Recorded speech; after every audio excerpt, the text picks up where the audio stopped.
किसी बुद्ध पुरुष का वचन है, a man live in the house which is created by his own mind. हम अपने ही मन के बनाए हुए घर में रहते हैं और आदमी जो बाहर घर बनाता है ईंट कंकड़ पत्थरों से, वो थोड़ी देर के लिए अपील करता है। बाकी तो हम अपने मन के द्वारा बनाए हुए घर में रहते हैं। हम जागृति सौपन में उसी मन की क्रिएशन के भीतर रहते हैं।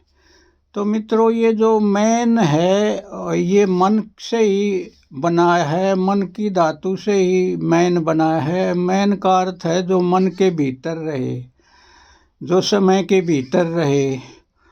तो जब बच्चा पैदा होता है, इस संसार में आता है, तो उसके भीतर ये मन नहीं होता। मन तो उसके जिन लोगों के बीच वो पैदा हुआ, जिन हाथों में पला, तो मन तो उनके द्वारा क्रिएट किया जाता है।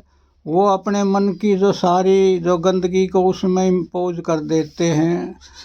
तो ये निर्भर करता है कि जब पैदा होता है बच्चा ना, तो उसके भीतर पशु सक्रिय होता है ना परमात्मा, दोनों बीज रूप में होते हैं।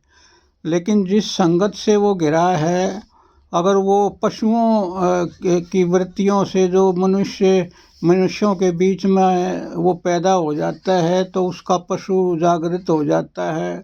अगर वो ऋषि मुनियों और अच्छे बुद्ध पुरुषों के बीच पाला जाता है, तो उसमें परमात्मा का जो बीज रूप में था वो विकसित हो जाता है, वो प्रकट हो जाता है।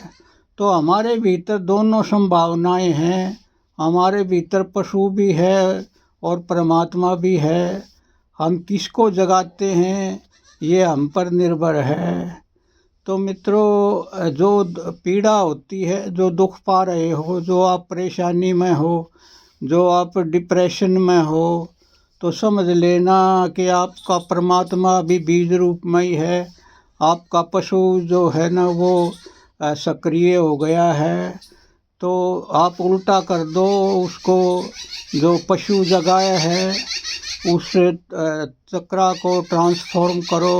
उस ऊर्जा, जो ऊर्जा पशु को जगाती है, वही ऊर्जा आपके भीतर परमात्मा को भी जगा देती है। तो उस ऊर्जा को, परमात्मा को का जो चक्रा है, उसको जगाने के लिए इसमें संलग्न करो।